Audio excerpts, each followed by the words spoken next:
தேவ ஆலயத்தை குறித்த பக்தி வைராக்கியம் நிறைந்தவராய் இயேசு கிறிஸ்து இந்த பூலோகத்தில் வாழ்ந்ததையும் அந்த பக்தி வைராக்கியத்தை அவர் வெளிப்படுத்தியதையும் வேதத்தின் ஆதாரத்தின் மூலம் நாம் அறிந்து கொள்ள முடியும்.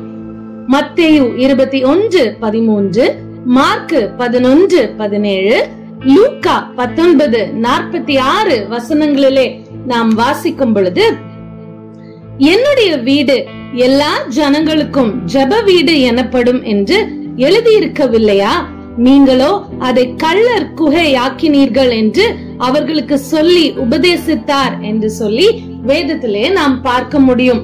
இப்படியாய் வேத பாரகரும் பிரதான ஆசாரியரும் தேவ ஆலயத்திற்கு கொடுக்க வேண்டிய அந்த பக்தி வைராக்கியத்தை கொடுக்கவில்லை என்பதை அறிந்திருந்த இயேசு கிறிஸ்து அவர்களுக்கு உபதேசம் பண்ணியதை நாம் பார்க்க முடியும்.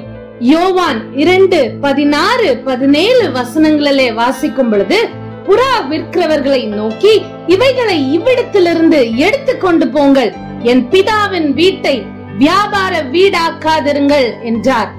தேவ ஆலயத்தை ஒரு வியாபார வீடை போல் ஆக்கின அந்த ஜனங்களை இயேசு கிறிஸ்து கடிந்து கொண்டதை இந்த பகுதியிலே நாம் பார்க்க முடியும்.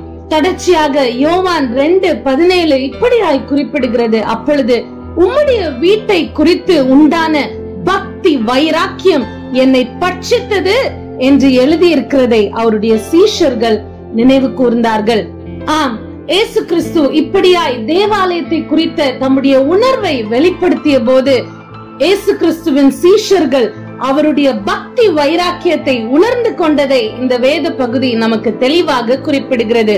உம்முடைய வீட்டை குறித்து உண்டான பக்தி வைராக்கியம் என்னை பட்சித்தது என்று வேதத்திலே எழுதியிருக்கிற அந்த வசனத்தின்படி இயேசு கிறிஸ்து தேவ ஆலயத்தை குறித்த பக்தி வைராக்கியம் நிறைந்தவராய் இருந்தார். இயேசு கிறிஸ்துவின் பிள்ளைகளாக, இயேசு கிறிஸ்துவின் சீஷர்களாக இந்த லெந்து கால நாட்களிலே அதிகமாய் அவருடைய அடிச்சுவடுகளை பின்பற்றுகிற நாமும் கூட தேவனுடைய ஆலயத்தை குறித்த பக்தி வைராக்கியத்தோடு வாழ்வோமாக.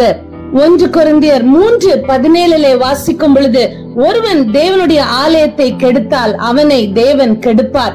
தேவனுடைய ஆலயம் பரிசுத்தமாய் இருக்கிறது, நீங்களே அந்த ஆலயம் என்று வேதம் சொல்லுகிறது. ஆம், தேவனுடைய ஆலயம் பரிசுத்தமாய் இருக்கிறது. அந்த பரிசுத்தமான ஆலயத்திற்கு கொடுக்க வேண்டிய பக்தி வைராக்கியத்தை கொடுத்து வாழ்வோம் என்று சொன்னால் அதுதான் அர்த்தமுள்ள லெந்து கால வாழ்க்கை. ஆமென்.